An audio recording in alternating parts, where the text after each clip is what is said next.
Hello दोस्तों, कैसे हो आप सब? बढ़िया। तो आइए स्टार्ट करते हैं एक आज नया topic, relation of agronomy with respect to other sciences. इस कॉन्सेप्ट को समझना बहुत इंपॉर्टेंट है, इनडायरेक्टली एग्जाम में क्वेश्चंस आ सकते हैं। तो वीडियो को लास्ट तक देखिएगा। और स्टार्ट करने से पहले मैं पिछले वीडियो का एक बार फास्ट फॉरवर्ड रिवीजन करा देता हूँ 2 मिनट में। आइए, तो हमने लास्ट वीडियो में क्या पढ़ा था sir? Basic principle of agronomy. और हमने स्टोरी बताई थी। आज एक नई स्टोरी कुछ बताएंगे सर। सोचिए सर, आप इमेजिन करो, एक किसान सुबह 5 बजे अपने खेत में आता है, मिट्टी को हाथ में उठाता है, हल्का सा मसलता है, फिर मुस्कुराता है, क्योंकि उसको पता है अच्छी फार्मिंग की राज सिर्फ हार्ड वर्क नहीं, एग्रोनॉमी के प्रिंसिपल है। स्टोरी क्या है कि एक एक किसान सुबह 5 बजे अपने खेत में आता है, मिट्टी को हाथ में उठाता है, हल्का सा मसलता है, फिर मुस्कुराता है, क्योंकि उसको पता है कि अच्छी फार्मिंग का राज सिर्फ हार्ड वर्क नहीं सर, एग्रोनॉमी के प्रिंसिपल्स हैं। That's why I am emphasising on principle of agronomy. Agronomy का मतलब science of growing crops smartly, right crops, right time, right method, right resources. आज हम यही प्रिंसिपल को एक लाइन स्टोरी में समझ लेंगे, ठीक है? फास्ट फॉरवर्ड मोड में। तो हमने पढ़ा था sir principal maximum utilisation of land labour capital. सोचो किसी ने 5 एकड़ लैंड है, किसी के पास 5 एकड़ लैंड है, लेकिन प्लानिंग जीरो।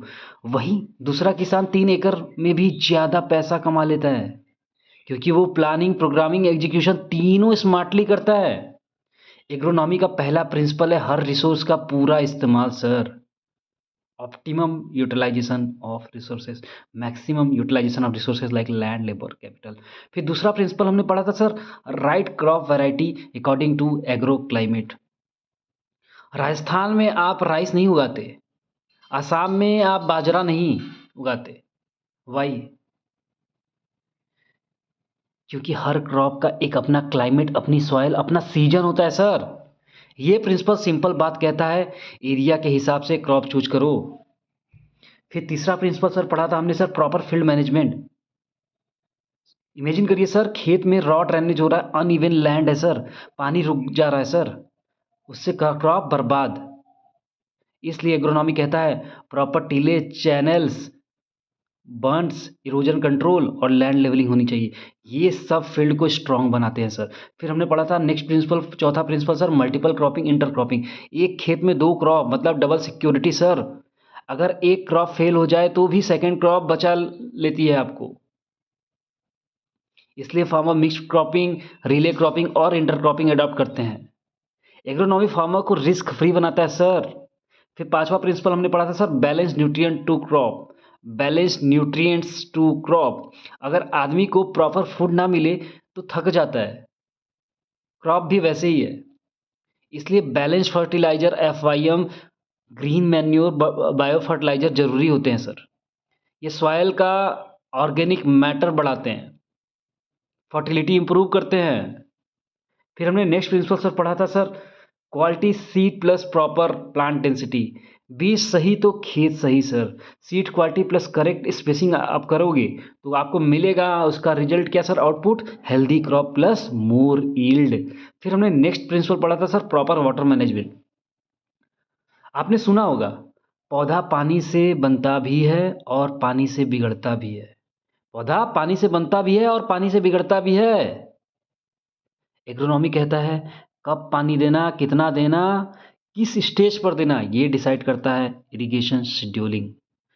अब आते हैं सर आठवें प्रिंसिपल पे sir, plant protection measures. Crop का दुश्मन सर क्या होता है sir? Weeds, paste, disease, climate hazards. Agronomy बताता है सर कब स्प्रे करे, क्या स्प्रे करे, कितना स्प्रे करे, कैसे स्प्रे करे, ताकि क्रॉप सेफ रहे। फिर हमने लास्ट पढ़ा था sir, proper harvesting time. Last principal पढ़ा था सर, प्रॉपर हार्वेस्टिंग टाइम। अगर जल्दी काट दिया जाए, अगर फसल को जल्दी काट दिया जाए तो लॉस होगा, देर से काटा तो डैमेज हो सकता है सर आपका पहले ही क्रॉप, तब भी लॉस होगा। इसलिए एग्रोनॉमी कहता है क्रॉप को उसकी मैच्योरिटी के परफेक्ट समय पर हार्वेस्ट करो सर। क्रॉप को उसके मैच्योरिटी के परफेक्ट समय पर हार्वेस्ट करो। तो यही था सर हमारा बेसिक प्रिंसिपल। क्या क्या? रिसोर्स को मैक्सिमम यूटिलाइज करो सर, रिसोर्स का मैक्सिमम यूटिलाइजेशन, क्रॉप वैरायटी जो सूट करे सर एग्रो क्लाइमेट को वही उगाओ सर, प्रॉपर फील्ड प्रिपरेशन करो sir, tillage, bunding, levelling sir, multiple और इंटरक्रॉपिंग करो सर ताकि रिस्क कम हो सर, मिनिमाइज हो सके sir, balance nutrient plus organic matter sir, quality seed plus correct plant density sir, scientific water management sir, protection from pest weed disease sir, right harvesting time. समझे दोस्त? ये था basic principles. अब आ जाते हैं हम अपने मेन टॉपिक पे। मेन टॉपिक सर क्या है सर अपना? बताइए सर, अपना मेन टॉपिक क्या है? बताइए। अपना मेन टॉपिक है relation of agronomy to other sciences. तो दोस्तों इसको भी स्टोरी के तरह हम पढ़ेंगे आज, ठीक है? तो दोस्तों सोचो आप एक डॉक्टर हो, सोचो आप क्या हो? एक डॉक्टर हो, पर बिना एक्सरे, बिना ब्लड टेस्ट और स्टेथोस्कोप के कैसे डायग्नोज करोगे सर? Impossible, right? बिल्कुल वैसे ही एग्रोनॉमिस्ट भी बिना दूसरी साइंस के कभी सक्सेसफुल नहीं हो सकता। एग्रोनॉमी एक सिंगल सब्जेक्ट नहीं सर, एक सुपर हीरो टीम अप है जिसमें 6 पावरफुल सब्जेक्ट मिलकर फार्मिंग को science plus profit plus sustainability बनाते हैं सर। आज के इस क्रैश कोर्स में हम देखेंगे कि एग्रोनॉमी का connection soil science, crop physiology, agricultural chemistry, plant ecology, biochemistry और इकोनॉमिक्स से कैसे बनता है सर। ये नबार्ड ग्रेड ए का हाई स्कोरिंग टॉपिक है सर, तो वीडियो को एंड तक जरूर देखना। आइए स्टार्ट करते हैं सर। पहला सॉइल साइंस सर, जमीन की जमीन की कहानी सर। सोचो सोचो बिना ग्राउंड के बिल्डिंग कैसे खड़ी होगी? बिना ग्राउंड के बिल्डिंग कैसे खड़ी होगी? वैसे ही बिना सॉइल को समझे फार्मिंग इम्पॉसिबल है। बिना सॉइल को समझे फार्मिंग इम्पॉसिबल है। सॉइल साइंस एग्रोनॉमिस्ट को बनाता है सर। सॉइल का फिजिकल नेचर कैसा है, केमिकल न्यूट्रिएंट क्या है, बायोलॉजिकल एक्टिविटी कितनी हेल्दी है, ये सब मिलकर एग्रोनॉमिस्ट को हेल्प करता है कि सॉइल को मॉडिफाई करे, इंप्रूव करे ताकि क्रॉप का इन्वायरमेंट परफेक्ट बन सके। फिर सर क्या पढ़ोगे सर? Crop physiology sir. क्या सर? Crop physiology. तो सर क्रॉप फिजियोलॉजी ये कौन सी साइंस है सर? ये प्लांट का इंटरनल साइंस है सर, प्लांट का इंटरनल साइंस है। दोस्तों प्लांट भी एक लिविंग बॉडी है, कैसे सांस लेता है, कैसे खाता है, कैसे एनर्जी बनाता है, इस सब का साइंस है क्रॉप फिजियोलॉजी। ये बताता है प्लांट के हर पार्ट का क्या फंक्शन है, किस स्टेज पर कितना न्यूट्रिएंट चाहिए, ग्रोथ कब फास्ट होती है, कब प्लांट स्ट्रेस में होता है, ये सब बताता है क्रॉप फिजियोलॉजी। इससे एग्रोनॉमिस्ट परफेक्ट डिसीजन ले सकता है। इरिगेशन कब करना है, फर्टिलाइजर कितना देना है, ग्रोथ रेगुलेटर क्या है। समझे सर? फिर हम बात करेंगे सर तीसरे साइंस का sir, relation of agronomy with other science पढ़ रहे हैं सर। तीसरा साइंस सर एग्रोनॉमी का, इसके साथ रिलेशन है sir agricultural chemistry. Agricultural chemistry sir, chemicals की स्मार्ट अंडरस्टैंडिंग। क्या सर? केमिकल की स्मार्ट अंडरस्टैंडिंग, केमिकल्स की स्मार्ट अंडरस्टैंडिंग। यहां होता है सर असली साइंस का मैजिक सर। एग्रीकल्चर केमिस्ट्री बनाती है सर फर्टिलाइजर का कंपोजिशन क्या है। एग्रीकल्चरल केमिस्ट्री बताती है कि फर्टिलाइजर का कंपोजिशन क्या है, सॉइल में कैसे रिएक्ट करता है,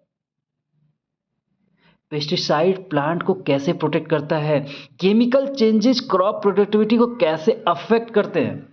ये साइंस फार्मिंग को गेस वर्क से निकालकर प्रिसीजन एग्रीकल्चर बनाता है सर। फिर हम पढ़ेंगे सर प्लांट इकोलॉजी के बारे में सर। क्या सर? प्लांट इकोलॉजी के बारे में। तो सर ये क्या है सर? ये इन्वायरमेंट का असर है सर। आप प्लांट को एक एसी रूम में नहीं रख सकते, उसको इन्वायरमेंट में ही ग्रो करना होता है। प्लांट इकोलॉजी समझती है सर। वेदर का क्रॉप पे क्या इम्पैक्ट होता है, रेनफॉल कितनी इंपॉर्टेंट है, टेम्परेचर चेंजेस से ग्रोथ कैसे इफेक्ट होती है, इन्वायरमेंट का स्ट्रेस प्लांट को कैसे डिस्टर्ब करता है, ये सब इकोलॉजी प्लांट समझती है सर। ये सब्जेक्ट एग्रोनॉमिस्ट को सीजन, रीजन और क्लाइमेट के हिसाब से क्रॉपिंग सिस्टम डिसाइड करने में हेल्प करता है सर। समझे सर? नेक्स्ट पढ़ेंगे sir biochemistry. Sir biochemistry, biochemistry sir क्या होता है सर? प्लांट के अंदर चलने वाला केमिकल ड्रामा सर। जो खाना प्लांट बनाता है, जो ग्रोथ होती है, जो एनर्जी चलता है सर, ये सब होता है बायोकेमिकल रिएक्शंस। बायोकेमिस्ट्री बताती है कौन सा रिएक्शन फास्ट करना है, न्यूट्रिएंट डेफिशिएंसी में क्या रुकावट होती है, ये सब आइडेंटिफाई करता है बायोकेमिस्ट्री। एंजाइम किस टाइप का होना चाहिए, स्ट्रेस में कौन सा प्रोसेस स्लो हो जाता है, ये साइंस एग्रोनॉमिस्ट को क्रॉप हेल्थ मेंटेन करने का इनर फॉर्मूला देते हैं। आप क्या पढ़ोगे सर? इकोनॉमिक्स पढ़ेंगे सर। क्या पढ़ोगे? इकोनॉमिक्स। फार्मिंग की प्रॉफिट सर और लॉस शीट, प्रॉफिट और लॉस शीट। दोस्तों सच बात यह है, फार्मिंग साइंस से नहीं प्रॉफिट से चलती है सर। इकोनॉमिक्स एग्रोनॉमिस्ट को हेल्प करता है सर। कॉस्ट ऑफ कल्टीवेशन कैसे कम करें सर, प्रॉफिट कैसे बढ़ाएं, मार्केट डिमांड क्या चल रहा है, किस क्रॉप से मैक्सिमम रिटर्न मिलेगा, रिस्क कैसे रिड्यूस करें, ये सब्जेक्ट फार्मिंग को एक सस्टेनेबल बिजनेस बनाता है सर। तो सर ये 6 सब्जेक्ट मिलकर, ये 6 सब्जेक्ट्स मिलकर एग्रोनॉमी को एक पावरफुल मॉडर्न प्रॉफिटेबल साइंस बनाते हैं सर। अगर आप नबार्ड ग्रेड ए के लिए प्रिपेयर कर रहे हो तो ये टॉपिक पक्का हाई स्कोरिंग है सर। तो सर अगर आपको टॉपिक समझ में आया हो, जेन्युइन लगा हो, काम का लगा हो, एग्जाम रिलेवेंट लगा हो, टू द पॉइंट लगा हो, 1% भी जेन्युइन लगा हो, आप समझ पा रहे हो कि मैं क्या चाह रहा हूं सर, इन्फॉर्मेशन को रिटेन कराना चाह रहा हूं ताकि एग्जाम में अगर ऐसे स्टेटमेंट आए तो आप क्या करोगे? टिक मारोगे, नंबर लाओगे सर, टाइम बचाओगे, वो टाइम को दूसरे क्वेश्चन में लगाओगे, एक्स्ट्रा मार्क लाओगे और सिलेक्शन पाओगे। This is my purpose sir. Selection देना है सर, सिलेक्शन देना है, रटा देना है सर, इंफॉर्मेशन को आपके जहन में एकदम घुस जाना चाहिए सर। समझ रहे हो? सबकॉन्शियस माइंड में डाल देंगे सर, बिल्कुल लॉन्ग टर्म मेमोरी में जाना चाहिए इन्फॉर्मेशन। इसीलिए मैं 3 पार्ट में पढ़ा रहा हूँ सर। पहले कॉन्सेप्ट देता हूँ सर, फिर रिवीजन कराता हूँ सर, फिर MCQ practice question as a test कराता हूँ सर। आप पार्टिसिपेट करते हो कमेंट सेक्शन में sir. This is the scientific way of study. सिर्फ बिंज वॉचिंग से नहीं होगा सर, पढ़ते गए मल्टीपल रिसोर्सेज से। रिसोर्सेज लिमिटेड है नहीं, बाद में बर्डन आएगा, एंजाइटी आएगा, स्ट्रेस आएगा, एग्जाम में पैनिक करोगे, सिलेक्शन क्या बोलूँ सर, समझ जाओ क्या होता है। उसको रोकना है सर, कॉन्फिडेंस बूस्ट करना है सर। वो बूस्ट होगा, आप पहले एक चीज़ को पढ़ो, इन्फॉर्मेशन को रिटेन करो, फिर आगे बढ़ो सर। और वो कैसे होगा सर? ऐसा नहीं है कि वही को पढ़ते रहो। ये होता है कि सर रिवीजन करो बट थोड़ा अलग फॉर्म में, थोड़ा शॉर्ट, थोड़ा हाईलाइट करो चीज़ों को, उसको फिर दूसरे फॉर्म में पढ़ो, एमसीक्यू लगाओ सर, क्वेश्चन करो सर, अपने आप से पूछो सर, आई क्लोज करो, क्या समझ में आया, कितना पढ़ा, कितना रिटेन हुआ सर। जितनी बार मल्टीपल टाइम्स चीज़ें को देखोगे, पढ़ोगे, जितनी बार तुम्हारी आंखों से चीज़ें गुजरेंगी, वो उतना कंठस्थ होता जाएगा, उतना रिटेन होगा आपके माइंड में सर। वो विजुअल्स याद होने लगते हैं सर, समझ में आ जाता है कि यहाँ पढ़ा था, ये पढ़ा था। फिर एग्जाम में आप स्माइल करते हो और मार्क करते समय कि हाँ मैंने सही आंसर मारा सर, और कॉन्फिडेंस बूस्ट होता है। वही कॉन्फिडेंस आपको सिलेक्शन दिलाएगा सर। कॉन्फिडेंस बढ़ाया जा रहा है सर, एप्टीट्यूड डेवलप किया जा रहा है सर, यहाँ पे आपका माइंडसेट डेवलप किया जा रहा है। एग्जाम में क्वेश्चन ना आते हुए भी क्वेश्चन आंसर तक कैसे पहुँचते हैं, वो माइंडसेट डेवलप किया जा रहा है सर, वो पॉजिटिविटी डेवलप की जा रही है सर।